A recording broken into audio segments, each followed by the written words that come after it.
नमस्कार, स्वागत है आपका इंडिया वॉइस में। मैं हूं आनंद विजय सिंह।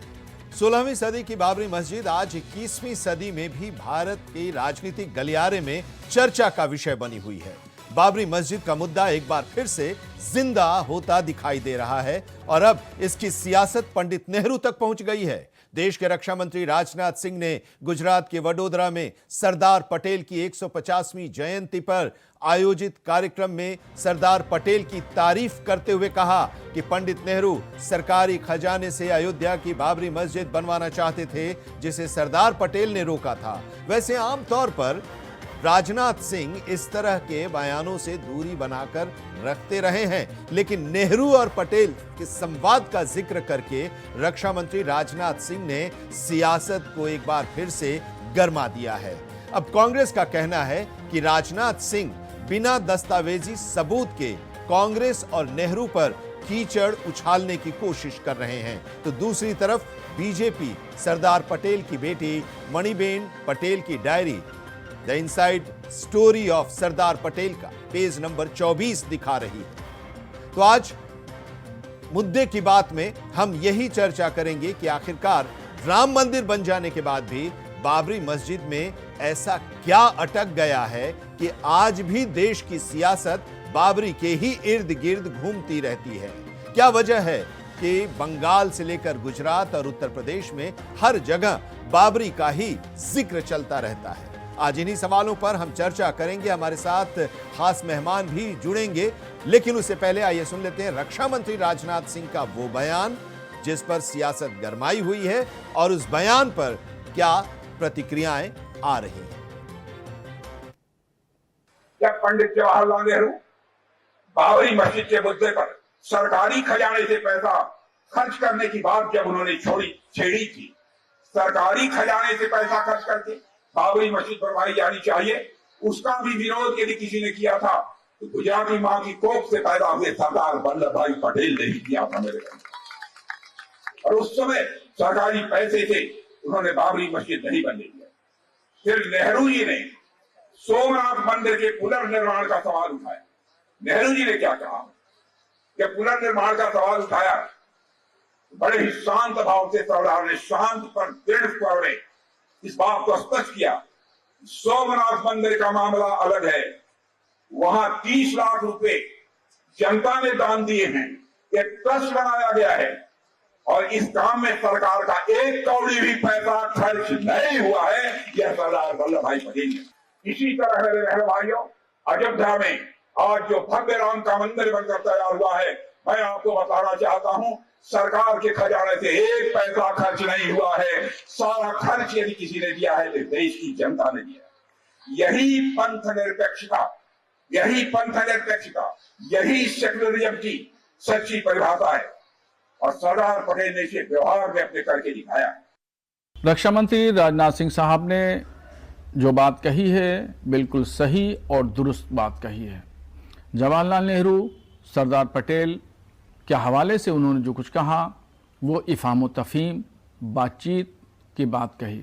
और डायलॉग और बातचीत एक ऐसा माध्यम है जिसके ज़रिए से बड़े बड़े मसाइल और मामलात हल हो जाते हैं।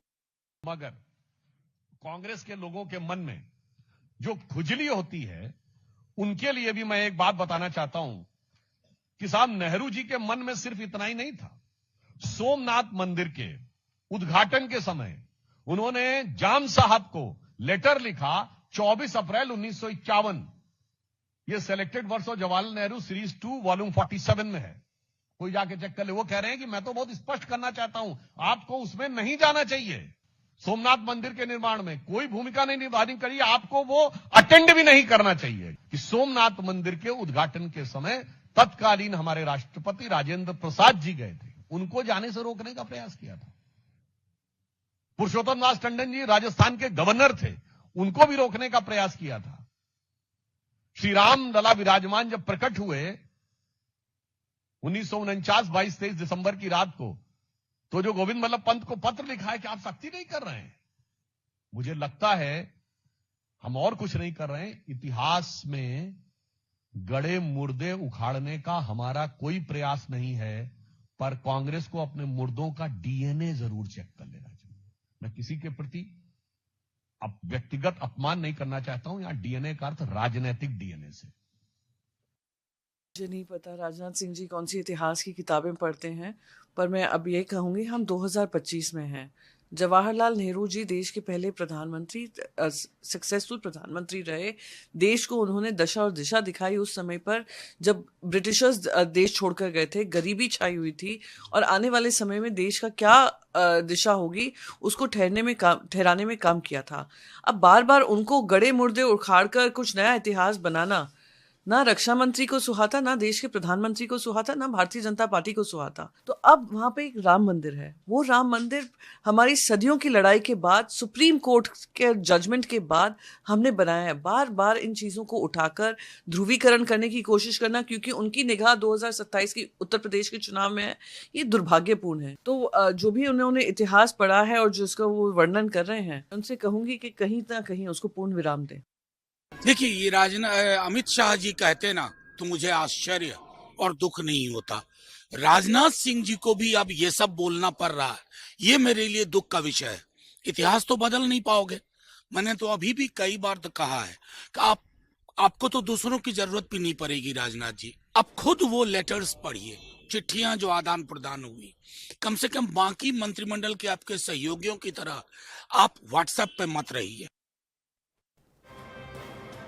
तो बाबरी क्यों है सियासत की मजबूरी, आज हम इसी पर चर्चा करने जा रहे हैं कि बाबरी के नाम पर एक बार फिर से सियासत गर्मा गई है।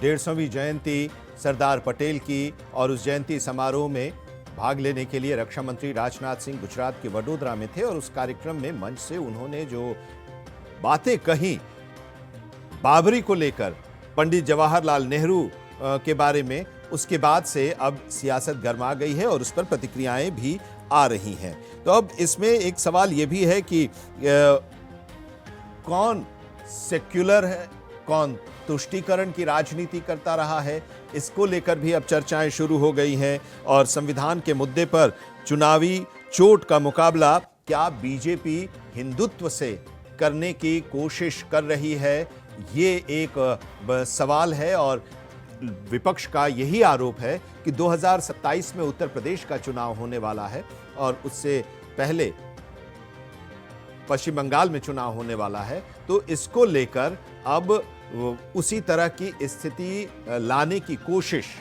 भारतीय जनता पार्टी की तरफ से की जा रही है।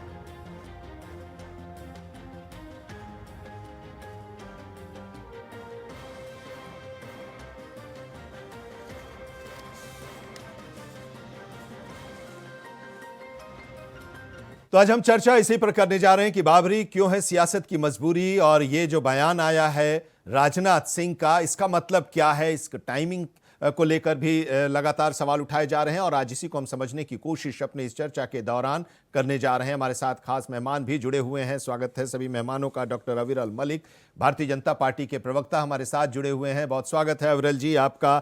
डॉक्टर अभिषेक अहलावत, राजनीतिक विश्लेषक, हमारे साथ जुड़े हुए हैं। बहुत स्वागत है सर आपका। और कांग्रेस की तरफ से फिरोज खान साहब, कांग्रेस के वरिष्ठ नेता, हमारे साथ जुड़े हैं चर्चा में। बहुत स्वागत है सर आपका भी फिरोज साहब। शुरुआत चूंकि राजनाथ सिंह का ये बयान आया है, और इस बयान के बाद अब एक बार फिर से राजनीतिक सरगर्मी बढ़ गई है, और विपक्ष का ये आरोप है कि इस तरह की बातें राजनाथ सिंह आमतौर पर नहीं करते हैं, लेकिन ऐसी क्या मजबूरी पड़ गई कि राजनाथ सिंह को मंच पर जब ये सरदार पटेल की 150वीं जयंती के कार्यक्रम में गए थे, तो उन्हें बाबरी मस्जिद का जिक्र करना पड़ा, जवाहरलाल नेहरू का जिक्र करना पड़ा, उससे जोड़ना पड़ा, और आमतौर पर वो लिखित भाषण नहीं पढ़ते हैं, लिखित भाषण पढ़ना पड़ा।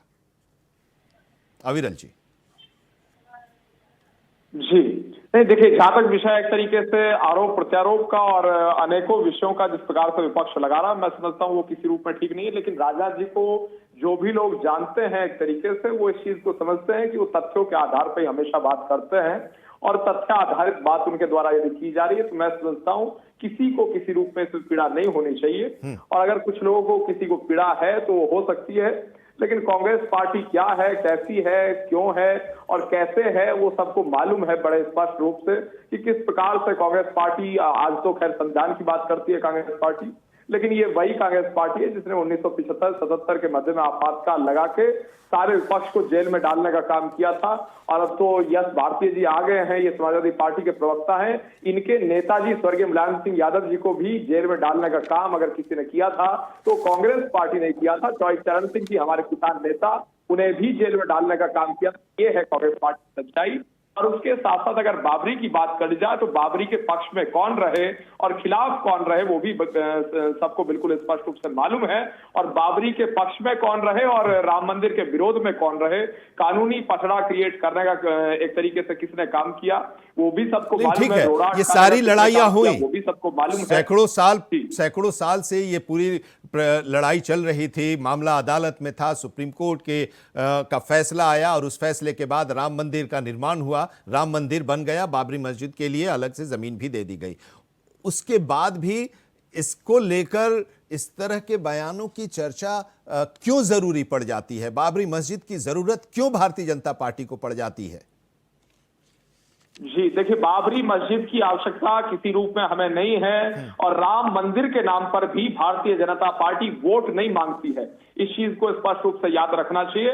राम मंदिर की अगर बात है तो आस्था से जुड़ा हुआ हमारा विषय है और सबका है, वो जो भी हिंदू है, जो भी सनातनी है, उससे जुड़ा हुआ विषय है, इसमें कोई दो राय नहीं है। और रही बात इतिहास को याद रखने की या इतिहास को याद करवाने की, मैं समझता हूं इतिहास को जो लोग याद रखते हैं, जो पीढ़ियां याद रखती हैं, जो एक तरीके से आबादी याद रखती है, वो निश्चित रूप से आगे बढ़ती है, इसमें कोई दो राय नहीं है। और इतिहास को याद रखना चाहिए। इतिहास को समझने में, जानने में आखिर क्या समस्या है और आने वाली पीढ़ियों को इतिहास मालूम होना चाहिए, इसमें कोई दो राय नहीं है। ठीक है, इतिहास को याद रखना चाहिए और इतिहास के बारे में याद भारतीय जनता पार्टी समय समय पर दिलाती रहती है। फिरोज साहब, लेकिन उससे पहले हमारे साथ यश भारतीय जी भी समाजवादी पार्टी के प्रवक्ता जुड़ गए हैं। बहुत स्वागत है आपका फिरोज साहब।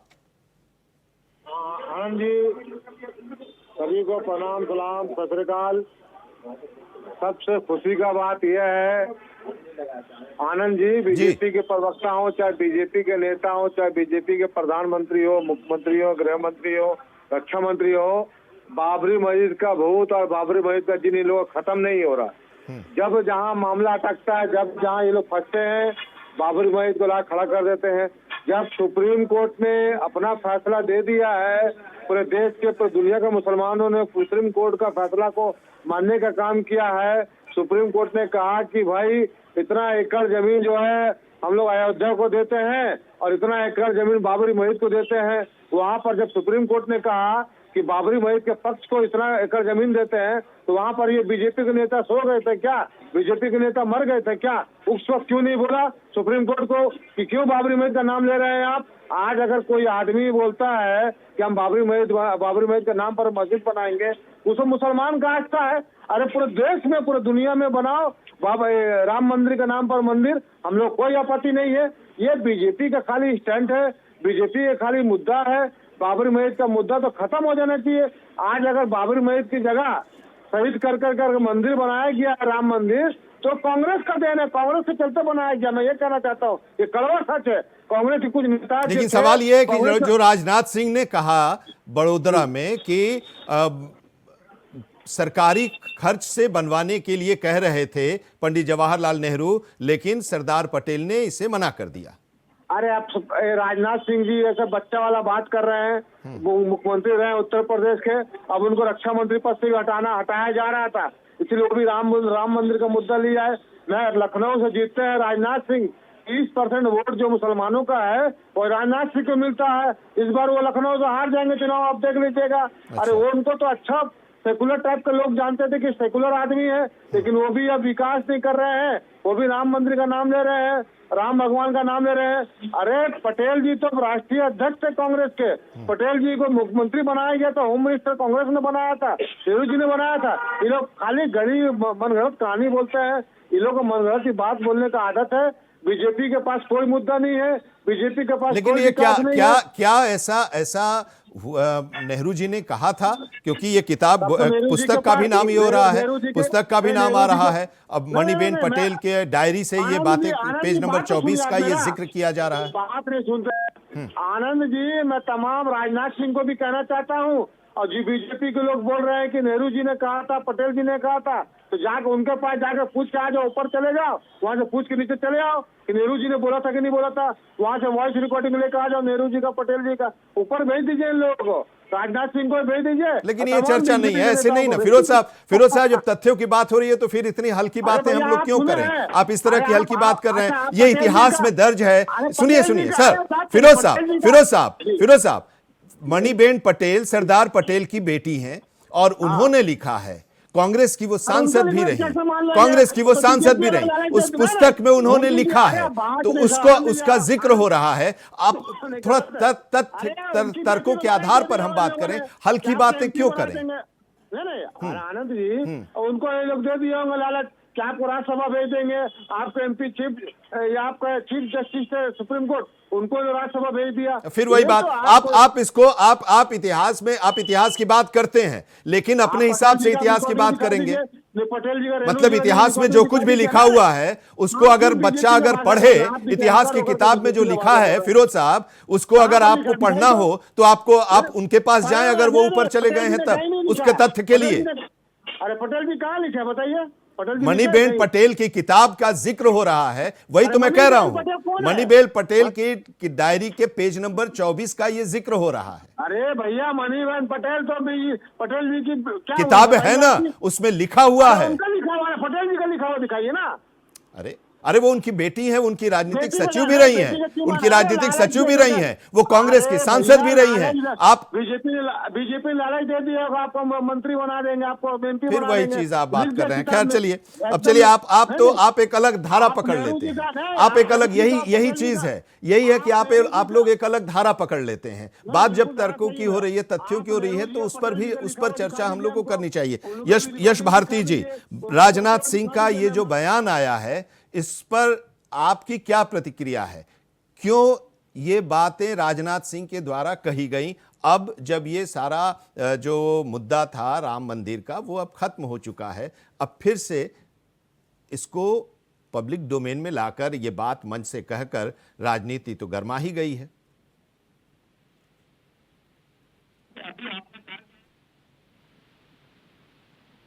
देखिए, जीतन राम मांझी का बेटा। यश जी, आपकी आवाज नहीं आ रही है, अनम्यूट कर लें। अब आ रही है मेरी आवाज? जी हाँ, जी हाँ। देखिए, बहुत सी ऐसी नालायक औलादें हैं जो अपने माँ बाप और अपने पूर्वजों को कोसते रहते। तो नालायक औलादों की बातें तो नहीं की जाती ना, उन लायक लोगों की बातें की जाती है जिन्होंने लायकियों के फैसले लिए।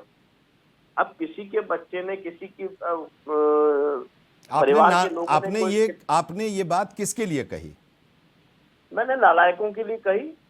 नहीं, हम तो चर्चा कर रहे हैं, राजनाथ सिंह के उस बयान की और उस पुस्तक में लिखी हुई बात की, जिसके बारे में भारतीय जनता पार्टी के लोग अपना तर्क दे रहे हैं। और वो पुस्तक जो सरदार पटेल की बेटी मणिबेन पटेल ने लिखी है। अब इसमें नालायक का मतलब किसके लिए है? मेरी बात पूरी हो जाने दीजिए, मैं सारी चीजें बता दूंगा। आप जो मुझसे पूछेंगे पहले बात खत्म हो जाए। तो अब जो ये नालायक औलादे हैं, ये अपने पूर्वजों को कोसते रहते हैं। ये यहाँ वही हो रहा है, ये जो अच्छा हुआ उस बातों को न लेकर के, बातों को खराब प्रस्तुत करके खराबियों पर चर्चा करना चाहते हैं। आज जो चीजें हैं, आज बाबरी मस्जिद की, बाबर की, या इन बातों का स्पेस है। आपका जो महत्वपूर्ण समय है, आपके जो महत्वपूर्ण दर्शक हैं, क्या वो इन बातों के लिए हैं? देश के रक्षा मंत्री हैं, क्या वो ये चर्चा करेंगे? क्या देश की सीमाएं सुरक्षित हो, इस पर चर्चा करेंगे? चीन हमारे देश में घुस रहा है, उस पर चर्चा करनी चाहिए। पाकिस्तान क्या कर रहा है, उस पर चर्चा होनी चाहिए। लेकिन रक्षा मंत्री चर्चा किस पे कर रहे हैं? क्योंकि विषय से हटना है। अब लायक कौन है, नालायक कौन है, ये दर्शक तय करेंगे। दूसरी बात, किसी के परिवार के लोग किताब लिख रहे हैं, मैं अपना जीवन जी रहा हूं, हर अंश, हर पहलू मेरे परिवार के लोग जानते हो, ये जरूरी नहीं है। और वो किस कंसेप्ट में जानते हैं, वो एक अलग दृश्य होता है।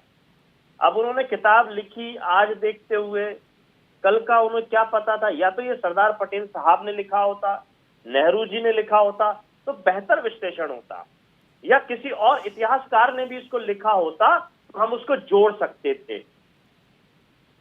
लेकिन हम केवल कि एक परिवार के व्यक्ति ने लिख दिया और इसको देश का रक्षा मंत्री कोट कर रहा है, ये बड़ा दुर्भाग्यपूर्ण है। और इस पर चर्चाएं, इस तरीके की बातों की गुंजाइश अब खत्म हो चुकी है।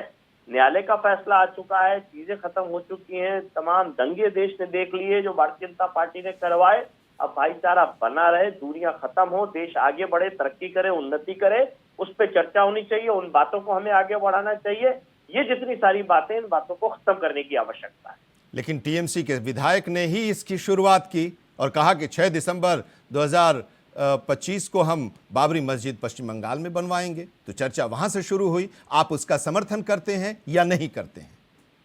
बुलाइए ना उस टीएमसी विधायक को, समझे तो सही उनके क्या उद्देश्य है इस समय बाबरी मस्जिद के नाम से मस्जिद बनाने का, और उनके वहाँ क्षेत्र में क्या कारण है, क्या बनाया है, वो बताएंगे वो बेहतर। अच्छा भाई कोई मतलब ये सही है नहीं? देखिए सवाल कर रहे हाँ, मेरा जवाब तो पूरा आने दीजिए। हाँ, कोई पूरा राम दरबार के साथ में भगवान राम का मंदिर बनाना चाहता है, जिसमें सीता मैया भी हो, लक्ष्मण जी भी हो, हनुमान जी भी हो, और कोई बिना राम दरबार के भगवान राम का मंदिर बनाना चाहता है, तो क्या हम हनुमान जी का अपमान समझ लेंगे, सीता मैया का अपमान समझ लेंगे, क्या लक्ष्मण जी का अपमान समझ लेंगे? ये तो आदमी की अपनी अपनी श्रद्धा है, अपनी अपनी व्यवस्था है, वो किसको कैसे पूजना चाहता है। तो इन सब चीजों के लिए ये निजी व्यवस्था है, आस्था, और ये पूरा एक विश्वास का मसला है, बहुत पतली लकीर है, इस पे चलना, इसको तोड़ना मरोड़ना ठीक नहीं होगा। तो ये पतली लकीर पर खरोच करने की, मैं किस दिन उपवास रखूंगा, किस दिन नहीं रखूंगा, अगर मैं जन्माष्टमी पे उपवास नहीं रख पाया तो मैं भगवान श्री कृष्ण को नहीं इसकी बात तो हो नहीं रही है ना। रामनवमी पे व्रत रख लिया, यश जी इसकी तो बात तो हो नहीं रही है। मानता हूँ ये टेम्परेचर, ये थर्मामीटर मत बनाइए इन सब व्यवस्थाओं। नहीं, इसकी बात तो हो नहीं रही है। लेकिन जो पतली लकीर आप कह रहे हैं, उस पतली लकीर को खरोचने की कोशिश, टीएमसी का एक विधायक है, वो बाबरी मस्जिद बना रहा है, तो उस बात का रक्षा मंत्री जी के बयान से क्या लेना देना? क्यों राजनीति, अगर पश्चिम बंगाल में चुनाव होने वाला है और बाबरी मस्जिद की बात हो रही है, 6 दिसंबर की बात हो रही है, तो क्या ये राजनीतिक मुद्दा नहीं बनाया जाना चाहिए, या इस पर कोई चर्चा नहीं होनी चाहिए? इस पर चर्चा होनी चाहिए या नहीं, और इस पर एक सहमति या एक राय होनी चाहिए या नहीं?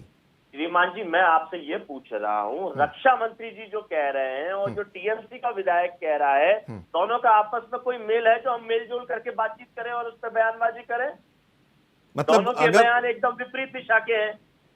वो 6 दिसंबर से जोड़ करके बनाना चाहते हैं और बाबरी मस्जिद बनाना चाहते क्या हैं। देश के रक्षा मंत्री जी भी 6 दिसंबर से जोड़ के बयान दे रहे हैं? अगर दे रहे हैं तो मैं उस पर चर्चा करूं, फिर मैं अपना वक्तव्य दूं, क्योंकि 6 दिसंबर की घटना के बाद जब जब जांच आयोग ठीक है यश जी, आपकी बात, हाँ मैं आपकी बात समझ गया। लेकिन एक चीज तो है यश जी, जितने कर पाया, हाँ यश जी, जितनी साफगोई के साथ आपने राजनाथ सिंह के बयान को समझाया, उसका मतलब उतनी उसके हिसाब से अगर ये टीएमसी के विधायक की बात अगर हम कर रहे हैं, तो वहां से आप उससे मुड़ने की कोशिश कर रहे हैं, ऐसा लग रहा है। भाई मुझे मालूम नहीं है उनकी मंशा क्या है। ये कैसे हो सकता है सर? चंद बयानों से मैं तो कह रहा हूं उनको आमंत्रित कीजिए, हम भी समझ लेंगे ना, और जहां आलोचना करनी होगी हम आलोचना भी कर देंगे उनकी। मतलब आपको ये पता ही नहीं है? समझ में आए ये तो नहीं माना जा सकता सर कि समाजवादी पार्टी के प्रवक्ता को ये बात न पता हो। अरे मैंने आपको एक सप्ताह पहले से ये सारा मुद्दा चल रहा है पश्चिम बंगाल में भी। निर्माण कर रहा है, उसमें अकेले भगवान राम जी को अगर विराजमान कर रहे हैं, प्राण प्रतिष्ठा कर रहे हैं, तो उनकी क्या मंशा है? पूरा राम दरबार के साथ कर रहे हैं, उनकी क्या मंशा है? मैं कौन होता हूँ? ये तो उनका श्रद्धा भाव है जो मंदिर बनवा रहे हैं। ठीक है, चलिए डॉक्टर अभिषेक अहलावत जी, राजनीतिक विश्लेषक हमारे साथ जुड़े हुए हैं। अभिषेक जी, आपने बाइट्स भी सुनी, जो प्रतिक्रियाएं आई या उसके पक्ष में जो बातें कही गई राजनाथ सिंह के बयान को लेकर। हमारे साथ कांग्रेस के नेता फिरोज साहब भी हैं, यश भारती जी समाजवादी पार्टी के प्रवक्ता, उनके अपने तर्क हैं। भारतीय जनता पार्टी की तरफ से डॉक्टर अविरल मलिक ने अपनी बात रखी। जरा आप बताइए कि क्या इसका मतलब आज के समय में इस बयान का निकाला जाना चाहिए? देखिए, सर्वप्रथम मैं अपने जो फिरोज खान भाई हैं उनको प्रणाम करना चाहूंगा। जिस सफाई से उन्होंने बातें कही हैं और जो हकीकत है जो उन्होंने बयां करी है वो बहुत अच्छी लगी। और यश भाई से, जो यश भारतीय भाई हैं, उनको मैं प्रणाम करना चाहूंगा क्योंकि वो इस डिबेट को पॉलिटिकल से ऊपर उठा के फिलोसफिकल डिबेट पे लेके पहुंच गए हैं। यहाँ पे चर्चा ये हो रही है कि एक मस्जिद ढाई गई, उसका परिणाम ये हुआ कि देश में हजारों दंगे हुए, हजारों बम विस्फोट हुए और इस्लामिक जो हमारे देश के, हमारे ही इंडियन सब कॉन्टिनेंट के हैं, कोई बाहर का मुल्क का मुसलमान भारत पे हमला नहीं करने आया है। हमारे देश का मुसलमान इस बात से इतना नाराज हो गया कि वो आज तक बीजेपी को वोट देने के लिए तैयार नहीं है। क्या हमें ये नहीं पूछना चाहिए, क्या समय नहीं आ गया ये सवाल पूछने का? यश भाई, आप फिलोसफी की बात कर रहे थे, उस हिसाब से मैं क्वेश्चन कर रहा हूं कि जब हम अपने 30,000 से ज्यादा मंदिर माफ कर सकते हैं। देखिए, बाबरी मस्जिद बनी तो थी, ये तो सुप्रीम कोर्ट ने भी मान लिया है, बनी तो वो किसी और स्ट्रक्चर के ऊपर ही थी जो सनातनी स्ट्रक्चर था। अगर आप ये नहीं मानेंगे तो वो कंटेम्प्ट ऑफ कोर्ट में जाएंगे। आप क्षमा चाहूंगा मैं। अब ये सवाल उठता है, जब हम इतने बड़े दिल के हो सकते हैं, आप दूसरा मुल्क दिखाइए पूरी दुनिया में जहां पे मेजोरिटी का प्राइम मिनिस्टर अपीज करने की कोशिश कर रहा है माइनॉरिटी को। एक दूसरा मुल्क दिखाइए। और मैं नेहरू जी की बात नहीं कर रहा हूँ, अग्रिल मलिक जी, मैं क्षमा चाहूंगा, नेहरू जी से आगे बढ़ चुके हैं मोदी जी। हमारे देश में एक मुस्लिम लड़की जब 12वीं पास करती है तो उसको आगे के लिए वजीफा मिलता है 50,000 रुपए। हमारे यहाँ आईएएस के लिए तैयारी के लिए, यूपीएससी की तैयारी के लिए स्पेशल आपकी सरकार ने फंड्स दिए हैं। तो क्या आप अपीजमेंट में नेहरू जी से ऊपर नहीं निकल गए हैं? जहां की हमें ये सच बोलना पड़ेगा कि हाँ भैया, आप हमसे गलती हो गई, हमने बाबरी मस्जिद तोड़ दी, आपने हमारी बहुत ज्यादा मंदिर तोड़े हैं, तो अब थोड़ा थोड़ा आप भी हमें माफ करिए, हम भी आपको माफ करते हैं, तब दोस्ती आगे बढ़ेगी। अगर फिरोज खान साहब इससे मेरी इस बात को काटेंगे तो मेरे को लगेगा कि वो असली सेकुलर है नहीं। Thank you. लेकिन हाँ, अब ये जनाब राजनाथ सिंह का जो बयान आया, राजनाथ सिंह ने जो कहा नेहरू को बाबरी से जोड़ दिया गया, इस टाइमिंग को लेकर कि आखिर इसकी ज़रूरत क्यों पड़ी, क्यों इस तरह की बातें फिर से सामने आने लगी हैं पब्लिक डोमेन में, राजनीतिक मंचों से या दूसरे समारोहों से, इस बात का जिक्र का मतलब क्या है? देश का विकास करना। एक बात बताइए, बीजेपी एक पॉलिटिकल पार्टी है, हम एक डेमोक्रेसी में जीते हैं और डेमोक्रेसी में वो जीतता है जिसे वोट मिलती है, जो रेलेवेंट होते हैं, जो 4-5 दिन छुट्टी की तरह पॉलिटिक्स करने नहीं आते, जो हमेशा 24 घंटे 365 दिन एक्टिव रहते हैं। राजनाथ सिंह जी ने देखा कि एक व्यक्ति पश्चिम बंगाल में देश के खिलाफ, इतनी सुप्रीम कोर्ट के फैसले के खिलाफ, ये कह रहा है कि हम बाबरी मस्जिद बनाएंगे। बाबरी मस्जिद, मैं जानना चाहता हूं अपने जो हमारे दोस्त हैं कि बाबरी किसकी याद में बनवाई गई थी? हिस्ट्री में आप याद करिए, एक यार था बाबर का। क्या इस्लाम उसे अलाउ करता है? क्या गेइज्म को, ये जो LGBTQ जो है वो इस्लाम में कहीं भी अलाउड है? तो ऐसे व्यक्ति की मस्जिद, मैं आपको चैलेंज करता हूं, किसी एक इस्लामिक कंट्री में आप दिखा दीजिए। हमारे देश में थी। हाँ, तो ठीक है, लेकिन यही सवाल है ना सर, हेल्प कर दी उसको बढ़ाने में। आखिर इसको लेकर राजनीति खत्म क्यों नहीं हो रही है? वोट्स के लिए। अफसोस के साथ आज भी हम डेवलपमेंट पे बात नहीं करते, करप्शन पे बात नहीं करते, हम ये नहीं बात करते कि कैसे वक्फ बोर्ड के जरिए कुछ अशराफ मुस्लिमों ने, जितने भी न्यूली कन्वर्ट हिंदू थे जो इस्लाम में आए, उसकी अच्छाई को देखते हुए उनकी जातियों को जाने नहीं दिया। इस्लाम ने क्या वादा किया था आपको बुलाते हुए कि जाति को हम नहीं मानेंगे। हिंदुइज्म की सबसे बड़ी बुराई क्या है? जातिवाद। इस्लाम ने वादा क्या किया था कि हम जो हैं जातिवाद को नहीं मानेंगे। मैं आपसे दावा करता हूं, एक पठान की लड़की की और एक तेली की लड़की की आप बेटे बेटी की इनकी आप शादी करवा के दिखा दीजिए, मैं आपके पैर छूऊंगा और मानूंगा कि आप असली इस्लामिक हैं। मैं उस इस्लाम का उतना ही सम्मान करता हूं जितना आर्य समाज का करता हूं। आप ये करके दिखाइए। भारत में आज भी इस्लाम में पूरी की पूरी नहीं, अब जातियां हैं। फिरोज साहब तो मणिबेन पटेल की, फिरोज साहब ने तो मणिबेन पटेल की उस पुस्तक पर, जिस पेज नंबर 24 पर जिसका जिक्र किया जा रहा है, उस पर ही सवाल उठा दिया। पटेल जी अगर लिख के गए तो मैं मानूंगा। नहीं, आप एक बात बताइए, हजरत मोहम्मद साहब तो सुनते थे, उन्होंने स्वयं तो लिखा भी नहीं था, वो तो केवल सुनते थे। आप उनकी रिस्पेक्ट नहीं करेंगे? अरे बाबा, रिस्पेक्ट कैसे नहीं करें आप बताइए। राम भगवान, आप राम भगवान को मिलाइएगा। हम रिस्पेक्ट करते हैं। क्या बात, मोहम्मद साहब के ऊपर मैंने इतनी किताबें पढ़ी हैं। अब अलग अलग चीज है, उन्होंने जितना रिफॉर्म किया है ना उस इलाके को, आपको नहीं पता है। कभी सोच नहीं सकते। चीफ जस्टिस जी अभी राज्यसभा सदस्य बने हैं बीजेपी के, बोलिए हाँ या ना? इसके पहले भी तो बने थे ना, कैबिनेट मंत्री इसके पहले भी तो इस तरह की चीजें हुई थी ना। इलेक्शन कमीशन के जो चेयरमैन हुआ करते थे, वो कांग्रेस ने उन्हें राज्यसभा सदस्य छोड़िए मिनिस्टर बनाया, कैबिनेट मिनिस्टर। तो ये क्या बात कर रहे हैं? वो ठीक, आप वही ना बात बोले, थोड़ा सा लालच तो कोई पार्टी भी हो, लालच में बिक रहे हैं लोग। हाँ, तो वही तो मैं कह रहा हूँ, हम लोगों की बेवकूफी से, हम जो आम जनता है, देखिए हेमंत बिस्वा शर्मा खान क्या थे? साहब, ये तो आप ही मानेंगे, आप ठीक भी है, गांधी अविरल जी, आप राहुल गांधी के डायरेक्ट डिसेंडेंट तो है नहीं। आपको भी अविरल जी, जोरी करनी पड़ रही है। एक मजबूत अपने पार्टी ईमान से ऊपर आज उठना पड़ आपकी रहा है। आपको। अविरल जी, एक मजबूत पार्टी आपकी है, 2014 से सत्ता में है, नरेंद्र मोदी के नेतृत्व में सरकार है, लेकिन इसके बावजूद आप लोगों को इसका सहारा लेना पड़ता है। आज भी बाबरी मस्जिद के मुद्दे का सहारा लेना पड़ता है। कुल मिलाकर अगर ये देखा जाए, जो चर्चा हो रही है उससे यही निकल कर आ रहा है। जी नहीं, देखिए, जहां तक विषय एक तरीके से हमारी पार्टी का, हम तो नीतिगत विरोध करते हैं। हमारा कोई किसी रूप में ऐसा, अगर कांग्रेस पार्टी की बात कर जाए, राजनीति की बात कर जाए, तो हमारा किसी रूप में मनभेद नहीं है। और हम तो उस परंपरा के लोग हैं। अटल जी कहा करते थे कि मतभेद हो सकते हैं लेकिन मनभेद नहीं होने चाहिए। तो अलग अलग हमारे जो मत है, हम अपना मत स्पष्ट कर रहे हैं, इसमें कोई दो राय नहीं है। और उसके साथ साथ अगर बात कर जाए विपक्ष की और समाजवादी पार्टी की, मुख्य रूप से मैं बात कर लेता हूं। समाजवादी पार्टी को किसी रूप में कांग्रेस पार्टी को डिफेंड करने का कोई राइट नहीं है।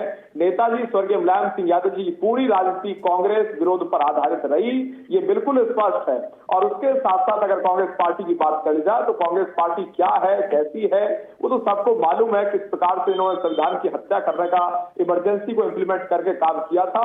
तो कांग्रेस पार्टी का विश्लेषण जो लोग करते हैं, वो अच्छे से इस बात को समझा देते हैं लोगों को कि भाई कांग्रेस पार्टी क्या है और किस तरीके से लोकतंत्र को समाप्त करने का, कुचलने का प्रयास इमरजेंसी लगाकर किया था।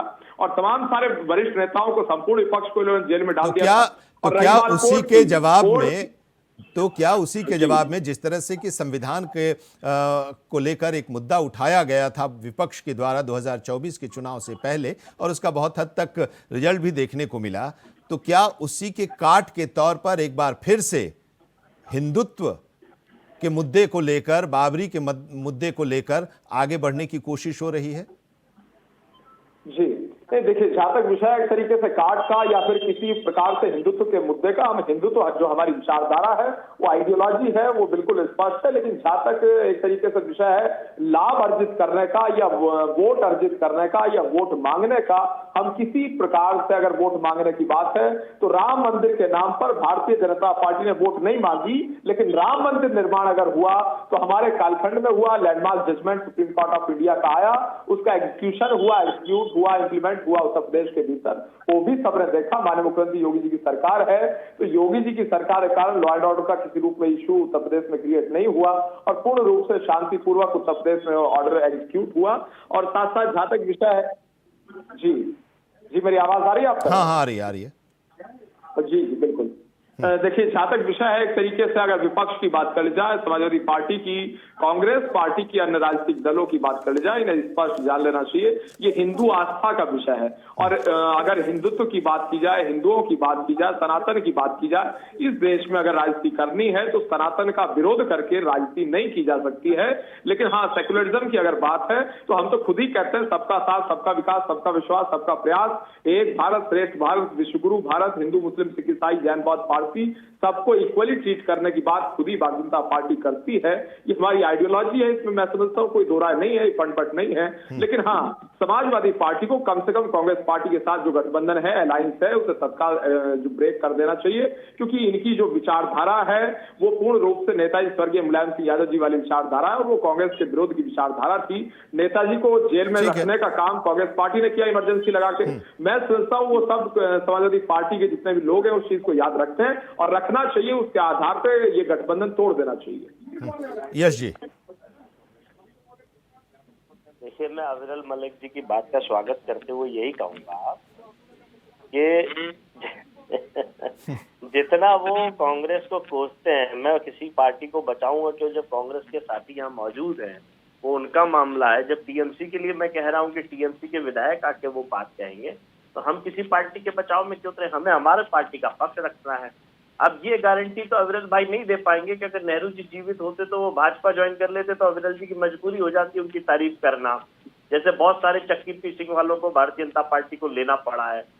तो ये मजबूरियां हैं भारतीय जनता पार्टी के नेताओं की, प्रवक्ताओं के, हमारे साथियों की, कि निर्णय लेते हैं उनके बड़े नेता और बचाव में उनको उतरना पड़ता है यहाँ। जैसे इन्हीं के एक राष्ट्रीय प्रवक्ता है, लखनऊ में जब पुलिस ने उनकी गाड़ी की चेकिंग करी, कागजात मांगे जैसे आम नागरिकों से मांगते हैं, तो इतने नाराज हो गए कि भाजपा का झंडा ही उतार दिया गाड़ी से। तो भाई जब और यहाँ डिबेट में आकर के बेटर पुलिसिंग की बात करते हैं, योगी जी की पुलिस बहुत अच्छा काम कर रही है, और जब खुद की गाड़ी के कागज मांग लेंगे, चेकिंग कर लेंगे, तो नाराज होंगे, उसी पुलिस पर दबाव बनाएंगे, अपना राजनीतिक प्रभाव दिखाने की कोशिश करेंगे।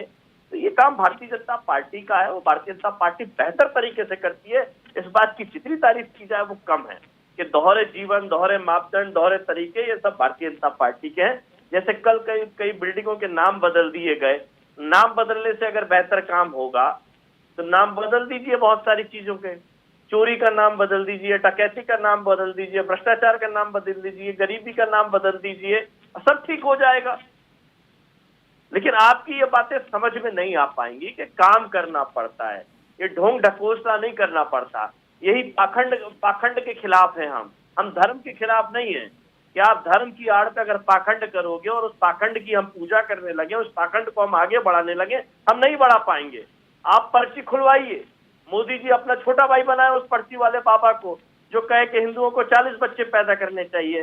किसी माँ बहन से पूछिए एक बच्चा पैदा करने के लिए वो कितनी पीड़ा सहन करती हैं, और 40 बच्चा पैदा बात करना बहुत आसान है, लेकिन उनकी तकलीफ को सहना कितना कठिन है, ये पूछिए अपने घर में जाकर के, हमारे घर में जाकर के, सबके घर में जाकर के, जवाब मिलेगा आपको। और इन पाखंडवादियों को आप आगे बढ़ाने का काम कर रहे हो, आपकी पूरी सरकार नतमस्तक है ऐसे पाखंडियों के आगे, देश तरक्की नहीं कर पाएगा। तो नए युवाओं को आप पर्ची पे आधारित बनाना चाहते हो, जैसे आप पर्ची से मुख्यमंत्री बनाते हो, वो पर्ची से सिस्टम नहीं चलेगा देश के अंदर।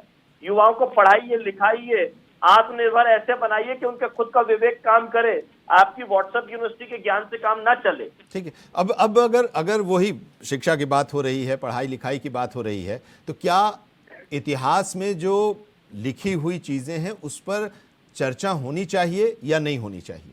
यश जी। ठीक है, अब इतिहास की पढ़ते रहेंगे, इतिहास से सबक लिया जाता है और आगे सुधार किया जाता है, ना कि इतिहास वर्तमान में इतिहास को लेकर के आप वर्तमान भी खराब करो और आने वाला समय भी खराब करो। उसमें यह भी कहा गया, हम फिरोज साहब से भी जानेंगे, इसमें यह भी कहा गया है सर, गुंजाइश ना बने। हाँ सर, उसमें यह भी कहा गया है कि जो विग्रह था वहां पर उस बाबरी ढांचे में रखा गया था, तो पंडित जवाहरलाल नेहरू ने कहा था कि उसे हटा दिया जाए। और सोमनाथ का भी जिक्र था कि सोमनाथ के उसका ये हो रहा था, उसको फिर से बनाया जा रहा था, तो उसमें राष्ट्रपति को और राज्यपाल को जाने से मना किया गया था, गुजरात के जाम साहब को जाने से मना किया गया था नेहरू जी के द्वारा। उसका पुनरुद्धार जब हो रहा था तब? कि मैं तो केवल एक ही चीज समझना चाहता हूँ, मुझे सजा बता दीजिए नेहरू जी को क्या देनी चाहिए, वो हम सब लोग आज तय कर लें तो भाजपा उस मुद्दे को खत्म कर दे। बार बार इस बातों को करना कि उन्होंने क्या किया क्या नहीं किया, वो एपिसोड खत्म हो चुका है। अब उसमें कोई सुधार की बात नहीं है, ना कोई काम की बात बची है। हम आगे बेहतर क्या कर सकते हैं उस पर बात कीजिए। मंदिर मस्जिद गुरुद्वारे ये सबकी अपनी आस्था का विषय है, जिसको जहाँ जाना होगा वो वहां जाएगा। हम उसको जोड़ मोड़ के तोड़ मरोड़ के आगे बार बार बात करते रहेंगे, कोई मतलब नहीं है। भाजपा राजनीति को उसी के आसपास चलाना चाहती है। भाजपा को जो वोट दिया गया है वो इस बात के लिए नहीं दिया गया कि वहां पे गुजरात के मंदिर में क्या होगा, टीएमसी वाला मस्जिद बना रहा उसका क्या होगा। वोट दिया गया इस बात के लिए कि जीवन में खुशहाली कैसे आएगी, देश तरक्की कैसे करेगा, उस खुशहाली और तरक्की पर बात होनी चाहिए। वो बात नहीं हो रही, इसीलिए तो वो बात कहाँ संसद में, वो बात संसद में हो भी नहीं पा रही है, क्योंकि हंगामा होते जा रहा है, एक के बाद एक विषय उठाया जा रहा है। अगर उस पर चर्चा के लिए तैयार हो जाती है सरकार तो दूसरा विषय उठा दिया जाता है, हंगामा होने लगता है, वहां पर बातचीत नहीं हो पाती, चर्चा नहीं हो पाती। तो चर्चा आखिर हो कहां? कि आपने चर्चा के लिए बुलाया तो पहले हमें एक टॉपिक बताया, आपने समय बताया और व्यवस्था बताई कि इस व्यवस्था से जुड़े। हमारे यहाँ सरकारों की व्यवस्था रही है ऑल पार्टी मीटिंग बुलानी। सरकार को अगर पता था कि हमें ये काम करना है और विपक्ष के इन विषय है तो ऑल पार्टी मीटिंग बुलाने की पुरानी परंपरा है। ऑल पार्टी मीटिंग हुई भी थी, चर्चा करते बुलाते चर्चा करते। कब हुई ऑल पार्टी मीटिंग? ये 2025 जाने वाला है। ऑल पार्टी मीटिंग हुई थी संसद के सत्र के पहले, संसद के सत्र के पहले ऑल पार्टी मीटिंग हुई थी ना सर। अरे सर मेरा निवेदन पूरा तो सुन लीजिए। आप क्यों बात को काटना चाह रहे हैं? अविरल जी हैं बात काटने की। नहीं, मैं कह रहा हूं कि संसद के सत्र के पहले सर्वदलीय बैठक हुई थी। मेरी बात पूरी हो जाने दीजिए ना, मैं तो निवेदन कर रहा हूँ। 2025 ये खत्म होने वाला है। 2025 में भारतीय जनता पार्टी की सरकार ने कितनी बार ऑल पार्टी मीटिंग करी, 2024 में कितनी बार ऑल पार्टी मीटिंग करी, और फिर जो सुझाव आए हैं विपक्ष की पार्टियों की तरफ से उस पर कितनी गंभीरता से काम किया गया आगे, इस पर बात कीजिए ना। आप जब नजरअंदाज करोगे, खानापूर्ति करोगे कि साहब हमने कर ली ऑल पार्टी मीटिंग, तो खानापूर्ति से नहीं काम चल पाएगा ना। जो हमारे सुझाव हैं, जो हमारे आगे की रणनीति हमने बताई है, आप अगर उससे सहमत हो मीटिंग के अंदर और बाहर निकलते ही आप कुछ और करने लगते हो तो हम विरोध भी ना करें। एसआईआर पे क्या आप इस बात से सहमत हैं कि किसी का वोट कटना चाहिए? तो हाँ ठीक है, लेकिन एसआईआर पर तो अब चर्चा के लिए सरकार तैयार हो गई कल, लेकिन उसके बावजूद आज भी नया मुद्दा हो गई है, तैयार हो गई है। किस तरीके का भ्रम फैलाया जा रहा है, घुसपैठिए उसके लिए तारीख और घंटे भी तय हो गए हैं जो हमारी जानकारी है। चर्चा होगी, सब लाइव होगा, सब देखेंगे सुनेंगे। भाजपा फिर कहीं पहुंच जाएगी, पाकिस्तान बांग्लादेश। तो आपको भी तो समय मिलेगा अपनी बात रखने के लिए कि हिंदुस्तान पर वो वापस आए। हम रख रहे हैं, आपने हमें मौका दिया। ठीक है। फिरोज खान साहब, सवाल ये है कि बार बार ये बातें हो रही हैं, इतिहास के साथ आज के समय को जोड़ने की कोशिश हो रही है। जो उस समय गलतियां हुई थी, जो भारतीय जनता पार्टी मान रही है, उसका जिक्र आज किया जा रहा है। बाबरी मस्जिद को एक बार फिर से लाया गया। 1992 में प्रधानमंत्री कांग्रेस के ही थे, पीवी नरसिम्हा राव। उन्होंने कहा था कि जो ढांचा गिरा है उसको सरकार को बनवाना चाहिए, ये बात कही थी। और आज जो बातें जिस पर हम चर्चा कर रहे हैं, राजनाथ सिंह की बात, उसमें उन्होंने यही कहा था कि बाबरी मस्जिद को बनवाने के लिए सरकारी पैसे के बारे में जवाहरलाल नेहरू ने कहा था, जिसे गृह मंत्री जब उस समय के सरदार पटेल साहब थे, उन्होंने इससे मना कर दिया और कहा कि सोमनाथ मंदिर में भी सरकारी पैसा नहीं लगा था, वहां पर चंदा से वो बना था, इतना चंदा आया था और उससे ये बना था। तो धर्म और राजनीति की जो बात होती है उसका हमको लगता है कि ये उसका जिक्र था। आप इसको किस रूप में ले रहे हैं? मेरा सवाल आपसे यही है, हम इधर उधर न जाएं कौन क्या, लेकिन आप या कांग्रेस क्या सोचती है इस पर हम जानना चाहते हैं। आनंद जी, सबसे पहले तो मैं कहना चाहता हूँ कि भारतीय जनता पार्टी को देश की चिंता नहीं है, देश के जवान की चिंता नहीं है, नौजवान की चिंता नहीं है, बूढ़ों की चिंता नहीं है, हमें मानव बहनों की चिंता नहीं है। आज पाकिस्तान का क्या, जो कट्टरपंथी देश है, पाकिस्तान हो गया, नेपाल हो गया, बांग्लादेश हो गया, श्रीलंका हो गया, बर्बाद हो गया है। अगर हमारा देश इसी रास्ते पर चलेगा तो हमारा देश कहाँ जा रहा है मुझे ये खुद भी पता नहीं आ रहा। आज बहस होना चाहिए कि रोजगार कितना हुआ है 1 साल के अंदर। आज बहस होना चाहिए कि हमारे नौजवान कितना परेशान है। आज बहस होना चाहिए किसान कितना मरा है। आज बहस होना चाहिए कि सरकार क्या काम कर रही है। आज क्या बहस हो रहा है? बाबरी मस्जिद का बहस हो। जो बाबरी मस्जिद अब खत्म ही हो गई है, जब कोर्ट ने फैसला सुना दिया है कि आप 75% हिंदू भाइयों को जमीन दे दिया, 25% हिंदू मुसलमान भाइयों को दे दिया कि जाइए आप अपना बाबरी मस्जिद बनाइए, जाइए अपना आप राम मंदिर बनाइए, तो वहां तक किसी ने कोई क्वेश्चन मार्क नहीं उठाया। जब सुप्रीम कोर्ट का फैसला आया तो उस टाइम बोलना चाहिए ना भाई कि बाबरी मस्जिद का नाम क्यों ले रही है सुप्रीम कोर्ट। बीजेपी वालों को बोलना चाहिए, हिंदू को बोलना चाहिए।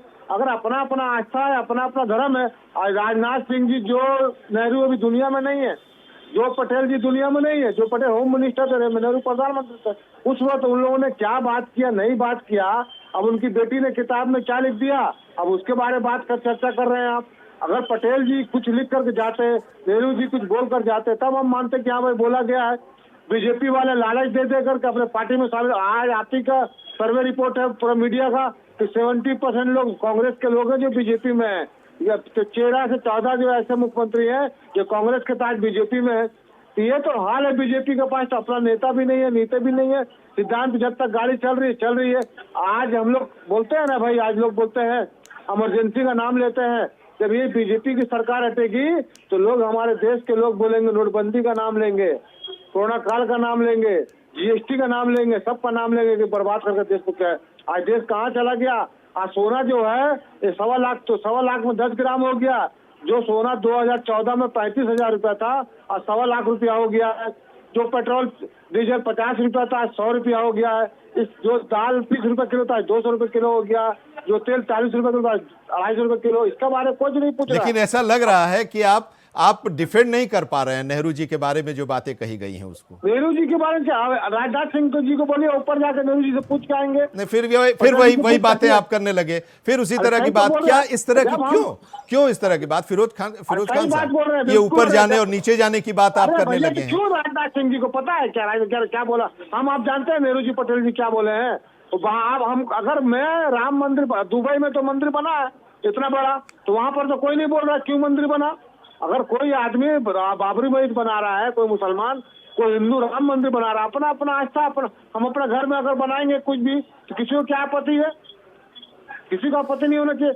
ये तो चुनावी स्टंट है। बंगाल में चुनाव है 2026 में, कैसे वोट का ध्रुवीकरण हो। इसीलिए तो क्या इसीलिए फिरोज साहब, क्या इसीलिए टीएमसी के विधायक ने बाबरी मस्जिद 6 दिसंबर को वहां पर बनवाने की बात कही है? आपने बहुत अच्छा पॉइंट अभी दिया है कि चुनावी स्टंट है, बंगाल का चुनाव का जिक्र किया। अरे बात नहीं, वो जहाँ से विधायक है, हो सकता है उसको मुसलमान लोग नहीं पूछ रहे होंगे, इसलिए बाबरी मस्जिद का नाम ले लिया। आज का डेट में सबसे आसान तरीका, आप पब्लिक का काम मत करो, घर का काम मत करो। आप अगर हिंदू हो तो मुसलमान को गाली बक दो, अगर मुसलमान हो हिंदू को गाली बक दो, अपने आप टीआरपी मिल जाता है। पब्लिक का काम मत करो। आज यही तो हो रहा है। बिहार में क्या हुआ? तो यही हो रहा है वहां पर, बंगाल में यही हो रहा है। बंगाल में ममता बनर्जी और टीएमसी यही कर रही हैं। ममता बनर्जी थोड़ी बोल रही है। ममता बनर्जी का विधायक ही तो किया ना, ममता बनर्जी का विधायक ही तो किया ना। अरे बात तो सुनिए, ममता बनर्जी उसको टिकट देगी कि नहीं देगी, गारंटी नहीं है। अरे अभी विधायक है ना, अभी तो विधायक है टीएमसी के। अरे विधायक है तो क्या हुआ? विधायक का जिंदगी में अभी तो है, पार्टी ने इसका विरोध भी नहीं किया। क्यों? ममता बनर्जी ने क्या बोला? बोल दिया क्या हम समर्थन कर रहे हैं बाबरी मस्जिद का बनाने का? ममता बनर्जी बोला है क्या आपको? आपको टीवी में बोला है? बताइए। नहीं तो इसको लेकर उन्होंने विरोध भी तो नहीं किया, मना भी तो नहीं किया। आप इसका अरे भैया, कोई क्रिश्चियन अगर यीशु भगवान का नाम पर अगर बनाता है चर्च, तो क्या मना कर दीजिएगा? यीशु भगवान की नहीं है। आप क्या बात कर रहे हैं? कोई हिंदू अगर राम के नाम पर, सीता के नाम पर, हनुमान का नाम पर मंदिर में मना दीजिएगा। काली मंदिर के नाम पर है, दुर्गा के मंदिर के नाम पर है, हर भगवान के नाम पर मंदिर है, मस्जिद हर किसी के नाम पर मस्जिद है। अल्लाह का अगर भगवान अगर इसको बांटने का जो करेगा। साहब, आप कुरान के खिलाफ बोल रहे हैं। नहीं, जो यीशु को आप भगवान बोल दिए। नहीं, मैं क्यों बोल रहा हूँ? क्या अभी आपने बोला? अभिषेक जी क्या बोला? अभिषेक जी, यीशु को आपने भगवान बोला। भगवान, अरे भगवान अल्लाह, ये रिकॉर्ड कर लो भाई। सबको मानने खान साहब ने बोला है यीशु भगवान है। आप कुरान के खिलाफ बोल के खान साहब। हिंदू बोलता भगवान। ठीक है, चलिए अब उसको हम दूसरी तरफ न ले जाएं। लेकिन एक चीज है अभिषेक जी, जरा हमें एक चीज जरूर समझाइएगा कि भारत में धार्मिक मुद्दों को राजनीति से अलग कर पाना क्या मुश्किल है? आसान है? असंभव है। आपको क्या लगता है? जी, हमारे यहाँ जो हमारी जो सिविलाइजेशन है, अगर हम इसकी हिस्ट्री में जाएं तो हम डिबेटिंग सिविलाइजेशन है। इस्लाम यहाँ पे आया, यहाँ पे जो बुराइयां थी उन्हें खत्म करने के लिए, पर वो यहाँ का ही होके रह गया। जाति कभी नहीं जाती, ये हिंदुस्तान में यथार्थ हो गया।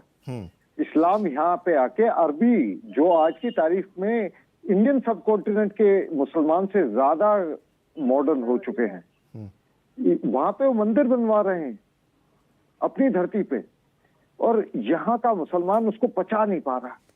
बार बार उसको पॉइंट आउट करनी पड़ रही है बात, देखो वहां पे ये हो गया। आज हमारे यहाँ बुर्का को प्रमोट करने के लिए ये कोर्ट तक जाने के लिए तैयार हैं, बड़ी बड़े आंदोलन करने के लिए तैयार हैं। और वहां मोहम्मद बिन सलमान, जिन्होंने पूरी की पूरा दुबई को बदल के डाल दिया, पूरा अरब का सीन बदल चुका है आज की तारीख में, वहां पे बुर्का मैंडेटरी नहीं रहा। वहां पे लड़कियां आज की तारीख में अपनी आप गाड़ियां चला रही हैं, इंडिपेंडेंट है। और हमारे देश का मुसलमान क्या चाहता है? इससे फायदा वो किसको वापस मिलता है? से इस तरह के बयान जब आते हैं तो तालिब बन जाए। अभिषेक जी, फायदा किसको मिलता है इस तरह के जब बयान दिए इससे जाते फायदा हैं? कुछ अशराफों को है, जो लोग इनके टॉप पे बैठे हैं, जो अपने आप को असली खान समझते हैं, जो अशराफ हैं, और वो बाकी जो पसमानदा कौम है वो उसको कैनन फोल्डर की तरह यूज करना चाहते हैं कि हम तो सेफ रहेंगे, ये फटेंगे। और ये बयान जो मुसलमान और ये हैं, राजनाथ जी का जो बयान है, उससे किसको फायदा मिल रहा है? उससे बाकायदा ये शत्रुबोध जो हिंदुओं में है नहीं। आप देखिए, उस कांग्रेस पार्टी और इस्लाम से हम माफी मांगते रहते हैं जिन्होंने इतने सारे हमारे भाइयों को मारा, और आज भी हम नतमस्तक हैं और बाबरी के लिए माफी मांग रहे हैं। मैं भी, अराब भी और बीजेपी भी। इसीलिए सरकारी पैसे से राम मंदिर नहीं बनाया गया, वरना बना सकती थी मेजोरिटी गवर्नमेंट। आप टर्की में देखिए, अर्दवान ने क्या किया, एक दिन में एक क्रिश्चियन चर्च को मस्जिद बना दिया। किसी मुस्लिम ममालिक ने या किसी एक हिंदुस्तानी सेकुलर मुसलमान ने इसका विरोध किया? नहीं हुआ। आपने सुना भी नहीं होगा ये मुद्दा। ठीक है, तो ये तो हिपोक्रेसी की इंतहा है। एक आखिरी कमेंट आज की इस चर्चा की, डॉक्टर अविरल मलिक। नेहरू जी की चर्चा बार बार भारतीय जनता पार्टी करती है, लाती है कि नेहरू जी ने ये कर दिया, और उनकी गलतियां ढूंढने की कोशिश करती है, जो कि आरोप आप लोगों के ऊपर लगता है। अब एक बार फिर से एक नेगेटिव पॉइंट के तौर पर लाया गया सामने राजनाथ जी के द्वारा नेहरू जी के समय का। अब ये सवाल है कि आप लोग मानते क्या हैं नेहरू जी को? नेहरू जी को एक सेकुलर के तौर पर मानते हैं या सांप्रदायिक मानते हैं? जी नहीं, देखिए, जहां तक विषय एक तरीके से नेहरू जी का और कांग्रेस पार्टी के यहाँ नेता मौजूद हैं जिस प्रकार की ये बात कर रहे थे, खैर मैं उस पर जाना ही नहीं चाहूंगा। ये न जाने किस प्रकार की बात कर रहे थे, कह रहे थे कि ऊपर जाके लाना पड़ेगा, नीचे जाके लाना पड़ेगा, ऐसे करना पड़ेगा, और किस किस को कहां से बयान मंगवा रहे थे, ये इनका विषय है। देखिए, अगर नेहरू जी की भाग गया था अंग्रेज, पूरा देश को लूट के भाग गया था, नेहरू जी ने देश को बनाने का क्या छोड़ा था अंग्रेजों ने? एक सुई भी नहीं, सुन लीजिए, देखिए, नहीं, आप अपने समय बोले, मुझे आपत्ति नहीं, अब सुन लीजिए। हाँ अविरल जी, आप अपनी बात कही, हम समय हो गया जी। नहीं, देखिए, अगर यहाँ यश जी भी मौजूद है, मैं केवल एक लाइन में बता देता हूँ और बिल्कुल पर्दाफाश विषय का कर देता हूँ। ये बिल्कुल स्पष्ट है। आज इस न्यूज चैनल के माध्यम से सबसे मैं अपील करूंगा, इंडिया वॉइस टेलीविजन चैनल के माध्यम से, जो भी समाजवादी पार्टी का कार्यकर्ता है, सच्चा समाजवादी है, वो घर जाए, रिसर्च करे कि सबसे बड़े नेहरू जी के विरोधी, रक्षा नीति और विदेश नीति, इन दोनों चीजों के सबसे बड़े विरोधी नेताजी स्वर्गीय मुलायम सिंह यादव जी थे। ये ऑन रिकॉर्ड में बात कह रहा हूं, इस चीज का रिसर्च करें, सबको मिल जाएगा। चाहे रक्षा नीति की बात हो या विदेश नीति की बात हो, मुखर रूप से नेताजी मुलायम सिंह यादव जी विरोध करते थे, ये सबको मालूम है। अब देखिए, आपने ये बात कह दी, अभी बहुत जल्दी सर, यश जी, टाइम हो चुका है। मतलब इसका अर्थ ये हुआ कि अविरल जी हमें प्रमाण पत्र दे रहे हैं कि हम संघियों के दोस्त थे, लेकिन कभी साथ हम बीजेपी के साथ ही थे। कभी बीजेपी के साथ तो रहे ही हैं। नहीं, बीजेपी के साथ हम कब रहे? एक उदाहरण बताइए। जनसंघ में जनता पार्टी बनी तो उसमें जनसंघ के साथ आप लोग भी थे। 89 में भी आप लोग साथी थे एक तरह से, सरकार जब बनी थी तब। 80 में पैदा हुई बीजेपी, 80 में पैदा हुई बीजेपी, इसको डिनाई नाम करिए। बदलने वाली बीजेपी, नहीं, आप बताइए, अपना 90 में तो बीजेपी थी। ठीक है, चलिए इस पर हम आगे भी चर्चा करेंगे। बहुत बहुत शुक्रिया हमारे साथ इस चर्चा में जुड़ने के लिए। इस पूरे पैनल का बहुत बहुत शुक्रिया अभिषेक अहलावत जी, शुक्रिया यश भारती जी, अविरल मलिक जी और फिरोज खान साहब, आप सभी का बहुत बहुत धन्यवाद। आज चर्चा में इतना ही, लेकिन देश और दुनिया की खबरों के लिए जुड़े रहिए इंडिया वॉइस के साथ।